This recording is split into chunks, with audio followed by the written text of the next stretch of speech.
That's for in my room.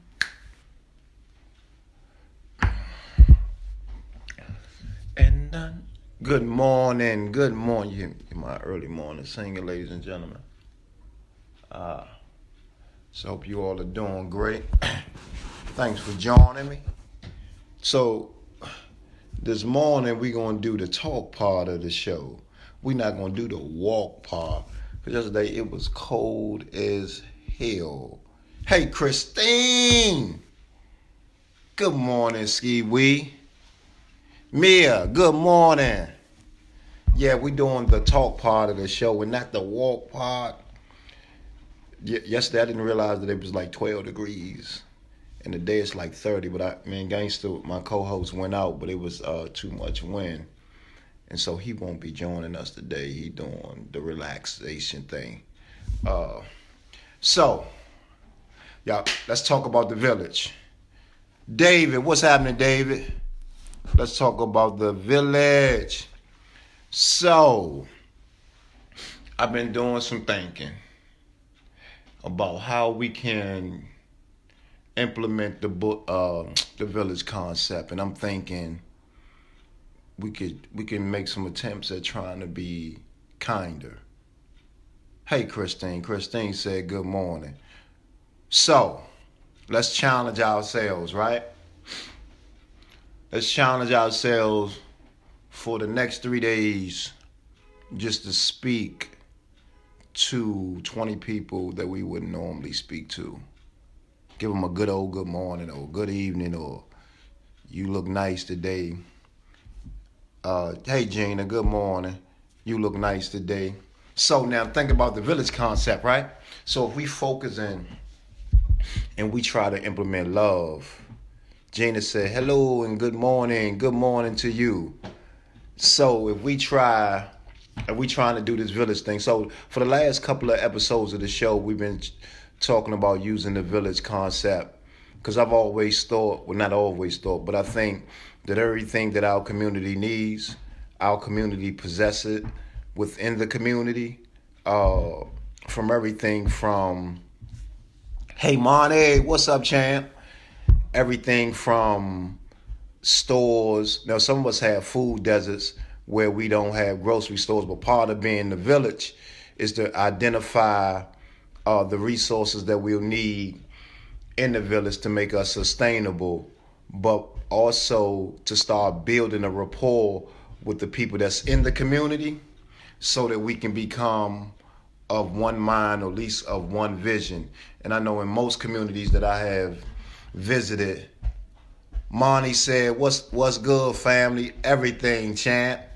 Everything. Proud of you, man, and all the moves that you making. Yeah. So the village concept is, and Monty, you got to tell us about the herbs and stuff like that. So as part of the village concept, I think we got to identify, first we got to build bridges, in my belief, build bridges where we are and grow from that village. David said, morning, Doc. Brush that skull fuzz off your chin. Can't have you on there with scarf. So check this out, right? This is a cashmere scarf, right? So I bought this other scarf, not to keep getting thrown off track, but I got to go where the drama is, and David came with the drama. So I bought this wool scarf, me not knowing no better, didn't know that wool shed. So I stopped wearing the scarf, and then I just bought this scarf that I just took off like 2 days ago. And it's a cashmere scarf, but it's shedding. Like, what kind of scarf do I need to buy so I won't have fuzz all on my hat or fuzz all on my chin? Because people have been pulling stuff off me all day. Tony, what's happening, champ? So anyway, back to the village concept. Seal, what's up? So if we have all the resources, or mainly all the resources that we need within our community, then we can help meet the needs of ourselves and the people that's in this community. But I think if we could start from an act of kindness, like, just speaking to the people that's in our village, just to get us on familiar grounds, maybe not have verbal conversations, but begin the process just with speaking. So, but another thing that I know that villages need, they need people that know how, right? So most where the villages that I'm just using regular communities, right, is that there is doctors, there is writers, there is like people, there's the mother figure, there's the father figures. And so how do we get our village engaged in the process, and what skill sets do you bring that will enhance the village uh, to make us more productive, for us to be able to meet the needs and the wants of ourselves and other people in the village. And then we identify what's missing in the village. Like in some urban communities, they don't have like grocery stores. Might be one grocery store that serve maybe 70,000 people, and so they call it like a food desert. And so uh, I think some of the things that will make us independent, uh, not of grocery stores. I'm not. That's not what I'm saying, but of being able to the village be able to nourish and feed the village. So, how many of you know how to farm? Like, how many of you got your gardens outside that we could teach uh, people in our community, young people mainly, how to garden, right? So when we have, like, say, this government shut down, and they have to provide food for people to make it through the day. So maybe if the village had a community garden, right, where the village can go to and get the tomatoes, get the cucumbers, get the kale, things that will help sustain life and be nutritional, right? And so this is just my idea, right? But we have this platform so that we could share on how to improve the village. So another thing I think that we have to consider in improving the village, one, coming together, and whether it's one person, I mean two people, and building out from that. Of course, not forcing nobody to be a part of our thinking, because at the end of the day, we want a healthy and thriving community. Monty said, I can offer to help learn how to get government contracts and subcontract them out to black-owned businesses. Cool. So, what's that process like, Monty? What is the process like getting a government contract? So as part of the village, ladies and gentlemen, thinking of this government shutdown, I think one of the things, money, currency is what every country uses, because it's still bartering goes on, but not as much, because they have currency that they usually trade for the things that they want. But one of the things I wonder, is it missing, where it seems like it's missing from our regular community, is savings. Because I've seen some of the lines, and I've heard of some of the devastation that this this government shutdown has caused families, right? And that makes me, like, concerns me about, are we living hey Cynthia, too above our means? And how do we grow our money? Money, I know having government contracts is one of the ways to grow our money. And those of us that have regular jobs, how do we go from living from paycheck to paycheck, where we're able to establish wealth? If not wealth, at least a stronger financial foundation. Like when our parents used to tell us, or grandparents used to tell us to save for a rainy day. I think we have to revisit that and see how we can survive government shutdowns. Monty says, first you need a EIN number. Yep. Then a Dun and Bradstreet number. Yep. Then you would need a Sam's code. Yep. System of awards. So the EIN number, you can call the IRS and get that within like 3 to 4 minutes. the dons, you have the right dons. I know when I got my dons for my businesses, it wasn't a fee. Now I see that it's a fee attached to it, so stuff changes. And the Sam's code, you have to spend maybe what it took you like an hour, 30 minutes to go through that process. But I know having the Sam's code that if you're trying to get federal contracts that they're gonna see if you have a DUNS number, see if you are listed under Sam's. So yeah, good stuff, Monty. Hey Cynthia. So how can we help our people to better position themselves to weather these kind of storms? So if you live in paycheck to paycheck, is it possible that individuals can save a percentage, right? If you make $500 a week or every 2 weeks, is it possible that you could start saving like $10 a month? Because the one thing that I learned about trying to save money, when you start working on saving money, even if your goal is to only save $10 a month, you'll find yourself finding extra dollars to put towards your savings. But the one thing that I had to learn about the savings is don't touch it. Right, you got to get it off your mind. So if you can have it go directly from one bank account to another, then I think for some that works. But before you can start saving, I think we have to like really create a budget, really look at what we spend our money on and where we can pull a dollar from, where we could pull $2 from, and what are the unnecessary things that we spend money on. Now, many of you may not know, but I've been called thrifty, tight, all of that, right? Because I've always been focused on the rainy day. Now, that doesn't mean I'm the greatest with money. I just learned how to try to better position myself financially, and so I started businesses. I sell services. I have products. I'm sure many of you know that I have books. So I have 6 books out now: a business book, a poetry book, 3 fiction, a prison series, and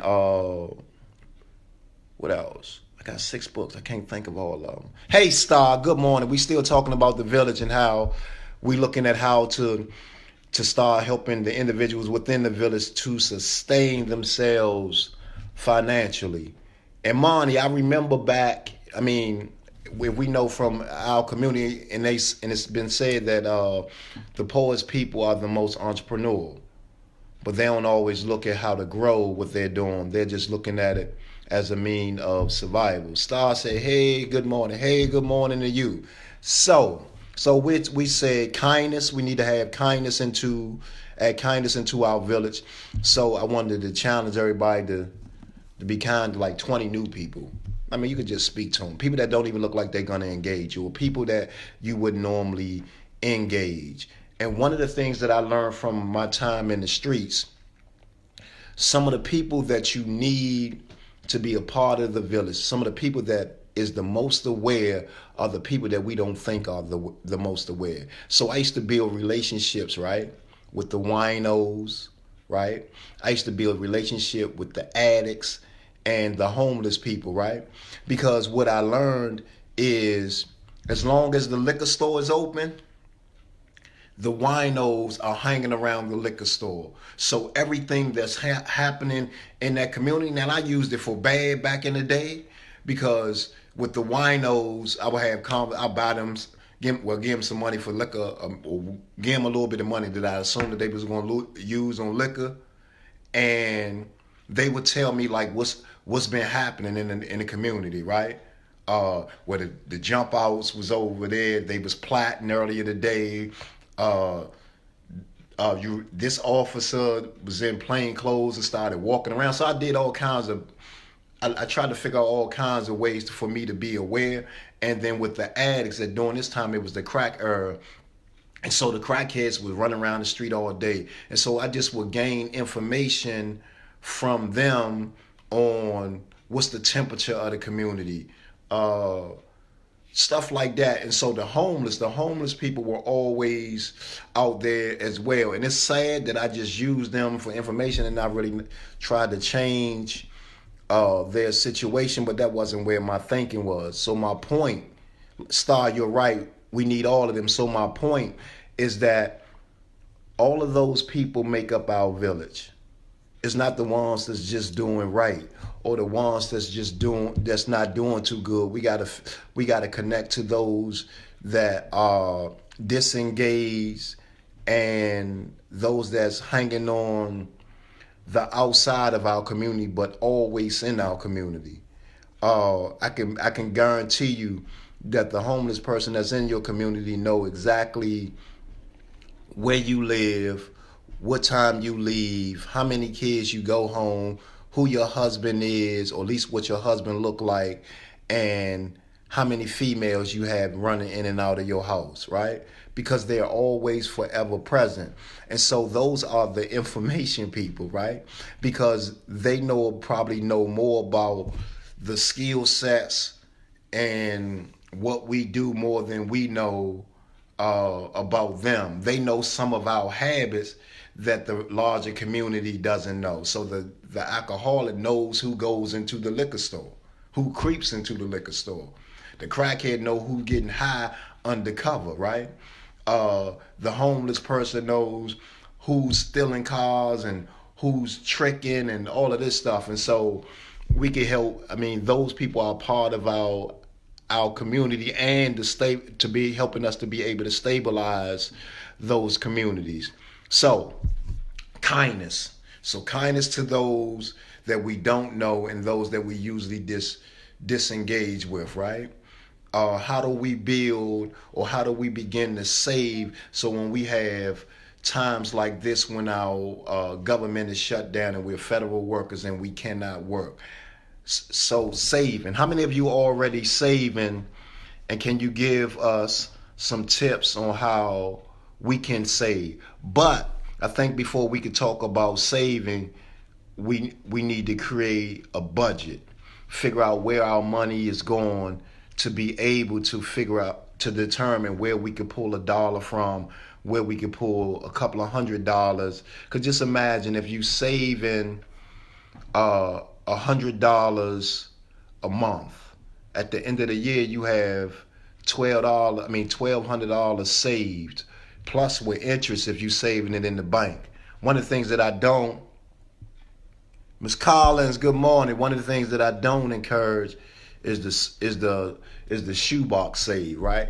Because if you saving your money in the house, unless it's in the fireproof safe or something. But until we get the village right, we want to make sure our funds are as secure as possible. But the budget thing, I think, is critical so you know where your money is going. I know in the earlier episode, I talked about if you buying a soda and a bag of chips every day, and that's costing you $2 a day for your lunch, right? At the end of the month, that's $60 that you spent on lunch, when it's possible that you could have bought something at the beginning of every week, right? You could have spent maybe $10. Santos, good morning. You could have spent maybe $10 at the beginning of the week and bought something that would have lasted you to snack on during lunch for the rest of the week. So one of the things I do, and again, I am 140 pounds, barely eat, so I'm not giving you nutritional stuff, right? I'm just saying, like, some of the stuff that I do to maintain, so I don't spend a lot of money. I rarely eat out. And I'm not telling you not to enjoy yourself, but I rarely eat out because I'm more focused on, one, is always having some money, and two, generational wealth. I need to be able to pass something down to my son so his struggle won't be like my struggle. Hey, Sheila. So I think you can, well, I know you can Google budgets, right? Budget templates on Google, right? And you can download those budget templates and you can go through each item that's on there and determine how much a month do you spend. Do you spend it? Hey, Sheila, good morning to you as well, Sheila. You can determine, like, I rent, pay $2,300 a month in rent. Groceries, $300 a month in groceries. Light bill, $60 a month, or whatever. You can itemize all of your spending, so you can get a clear picture of what you spending on. And so at the end of you doing this budget sheet, and it may take you a couple of days, you may see your total for the month is $3,200, and then you start looking at where you can trim. Sheila said, I need Starbucks in the morning with the espresso, right? So, and what does a cup of Starbucks cost every morning, Sheila? I like to know, because I thought it was like $5, or I don't drink coffee, so I don't know. And if you're spending $5 a day on drinking coffee, what's that? $100 a month? 100 if you're doing that 5 times a week, $5 a day. So I think that's 25. Yeah, that's $100 a month, right? Star said $1 million, right? So almost $6 a month. So Sheila, you spending $6. You spending about $120 a month on coffee, right? How does that impact your savings? How much are you saving? Are you saving that amount every month too? And I'm not here picking on nobody, telling you that you're doing something wrong. We just talking about having the resources within the community to sustain our community, because I just believe we have all the tools to be thriving as communities, be thriving as a race of people, be thriving as a country, but we have to pull our resources together to be able to help meet the needs of our communities. And one of the things that seem to be lacking in our communities is like no savings. Like there's no rainy day fund. There's no funds to pass on to our children. And I'm just saying, the poorest of the poor people can pull out $10 here a month, $5 a month. I don't care if you're saving $1 a month. Just get into a habit of saving some money in a savings account or what have you. And if you keep going into your savings account, maybe you can look at a CD or something that you can't touch without a penalty, in order to start growing your money. Star said, we all have habits. We get where you're coming from. Sheila said, yes, I get gift cards from people. That helps me. Sheila said, I still need to cut back though.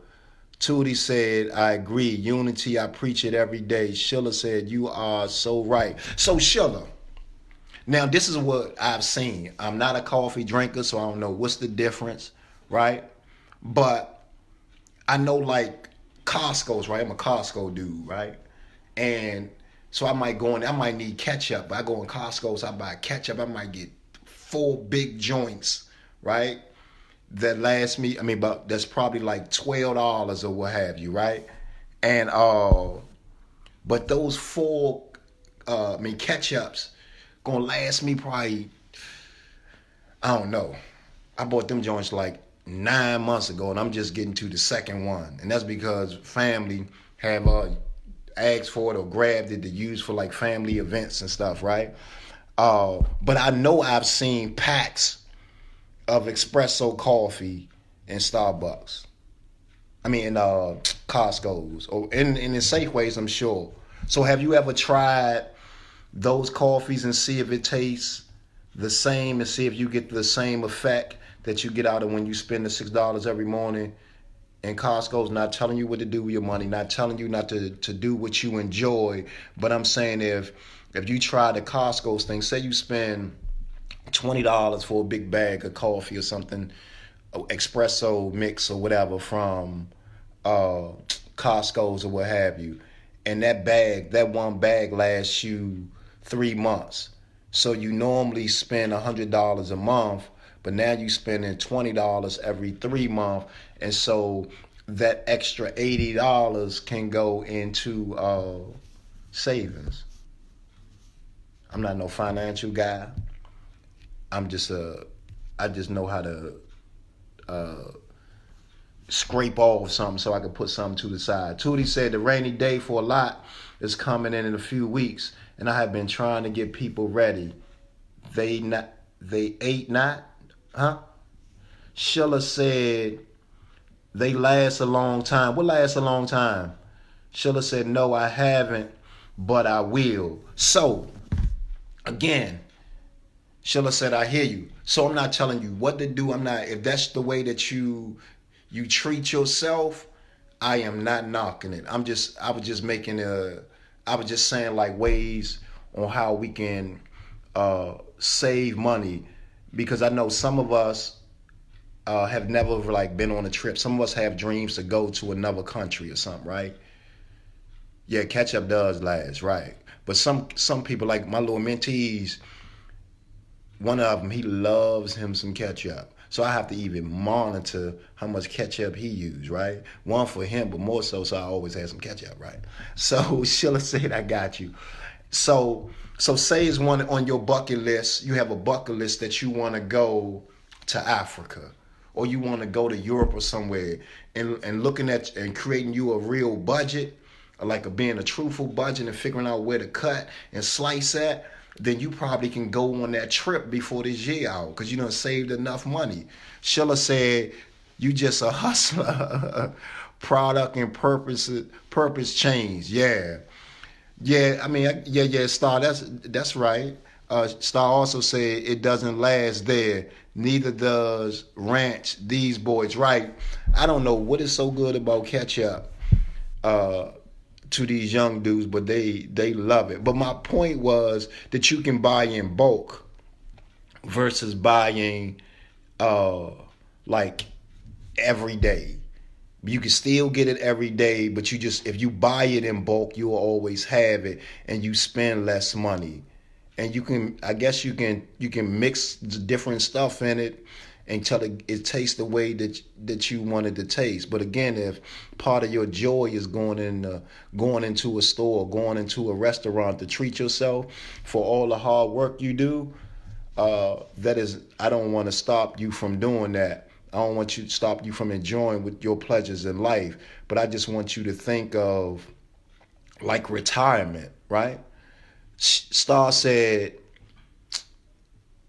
Sam's Club is my best friend. Yes, because of the bulk, right? You go in there for the bulk.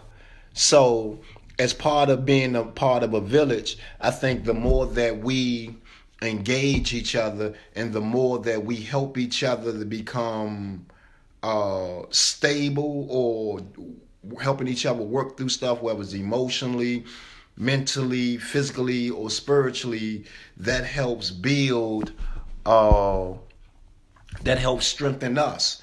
And it strengthen us as individuals. I think it helps strengthen the village as a whole. And so it's hard to help people when you ain't right. But that don't mean that you can't start the process of helping people. And the thing that I think our village need more than anything is our knowledge and wisdom of how we survive. Kiana, good morning, is the wisdom and knowledge on how we survive, right? The things that we overcame and how we overcame them. So most of my days I spend trying to educate young dudes on how to avoid the things that I got caught up in and how I got caught up in them. Not so they can use that experience as a guide on what to avoid, so they can go on to live a life of freedom and a longer life. Monty said $33 a day in 30 days is $990 a month. Get 10 friends or 5. You have your startup money, 30 days, and dedication. Plan your next move, chess. Kiana, good morning to you. Kiana said good morning, y'all. So Kiana, we talking about the village concept. Because I believe that in our villages we have all the resources and tools that we need in order to meet the needs and the wants of each other. And we're talking about how do we come together in order to aid each other, to build each other up. Because if nothing else, this government shutdown kind of exposed uh, some things that I think that we need to improve on.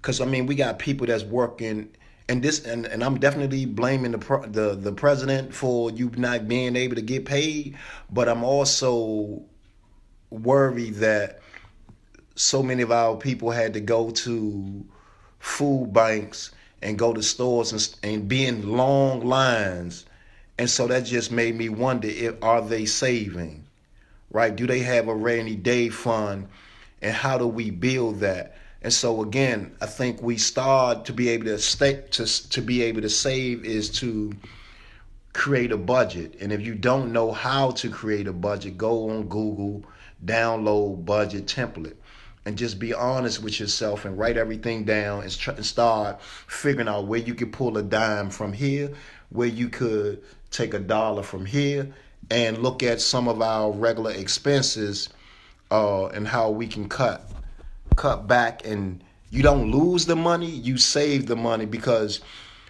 most people that's going into retirement now that were regular workers are not being able to really retire.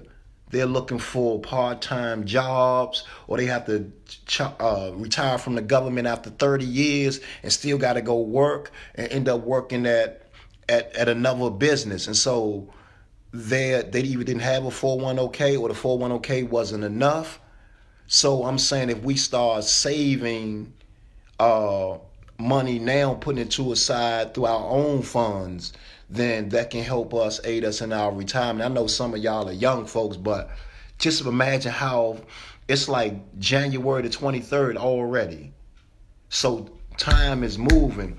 And in DC and everywhere else around the country, it is becoming more and more expensive to live. And so if you needed $250,000 to retire today comfortably, which I don't think you can, then, and you 50, by the time you get 65, you're going to probably need $1 million to retire, and not even really comfortably, but to meet your basic basic needs. Because on average in DC now, it's $2,000 a month in rent. So that's $24,000 a year, right? And how fast would $24,000 eat up $250,000 that you have saved in your 401k? So we got to figure out how to save our own money and grow our money. And I'm saying you could start by just saving a dime if you ain't got $1 to save. Because what I've learned from saving, once you start saving, you start finding extra pennies to add to your savings. And if you got a habit of keep dipping in your savings, put it in a CD, something that you just can't put your hands on all the time. And Star said, I would love to get info on your mentoring programs. I only have a couple of years before my boys are grown. I need them straight. So one of the things I'm trying to restart is that I was doing this monthly program called Dead Before 18, Saving Our Boys from the Streets. And it's based off of my book by the same name. And so me and the guys would get together every month. And the more I'm able to get resources to do it, the more I'll be able to do it more often, because and be able to build my team of other mentors. And so that's what I'm looking at, and I'll keep you posted on that, and so you can get them engaged in that, and that'll help us start making sure they thinking right, making sure their behavior is good, and just being able to be in front of some other positive male role models and peers that ain't gonna mislead them. Star said, I know it's a little off subject, but before I forget, it's not off subject, because that's part of the village, right? We gotta just figure out, I have to get the resources to be able to maintain being able to engage as much as we need and as much as I want to. Pamela, good morning. Kiana said, can you also address having multiple streams of income as importance. Yes, uh, give me some of the stuff that you want me to mention so I can take it right from your mouth, the things that you're thinking about.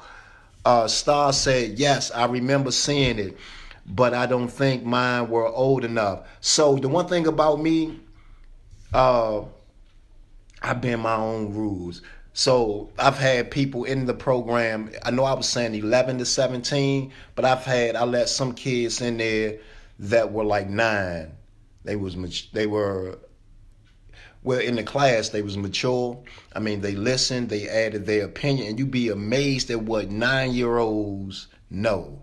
You'd be amazed at what 9-year-olds have experienced and what they can talk about. So I'm usually flexible, but as I'm able to do it again and break it up, I'll start making sure separate the age groups.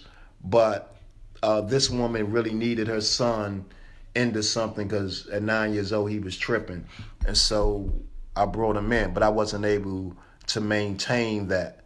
So now I'm looking for the additional resources to be able to do that program again. Again, it's called Dead Before 18, Saving Our Boys from the Streets. But and you people, you can always do something with one of those dollars. You could donate $1 to Contact Visits, which is my nonprofit, and that'll help me to be able to fund those programs. So it's Contact Visits.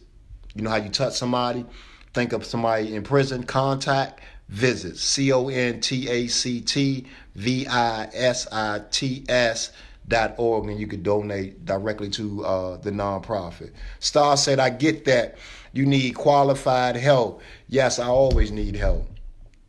I always need help, and not just qualified, but yeah, qualified help, but committed people too.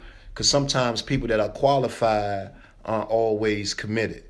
But definitely, like Kiana was saying, those different streams of income. And some of those different, well, you all could tell me some, what you can create a stream of income out of. Because I know we have some that are candle makers. I know we have some that are poets. I know we have people that do hair. All of those are different streams of income. But the other thing, Kiana, that we talked about is that we don't really see that as businesses. We see that as fun money. And if you making fun money, even save some of that fun money.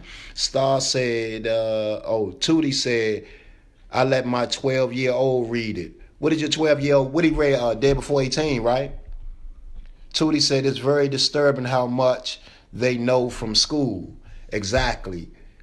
Most of my bad habits I learned from my peers. It wasn't necessarily the adults. It was the peers that I learned most of my most disturbing bad habits, because I took their word as God, right? And so what they told me, and they told me from a position of like they experienced it. And so I felt if they could do it, then I could do it. And they had me messed up. And we're going to talk about that too. We're going to include those kind of things, those bad habits or bad things that other peers teach peers. And so parents going to have to watch what they do in front of their kids, because some of that stuff is what they mimic.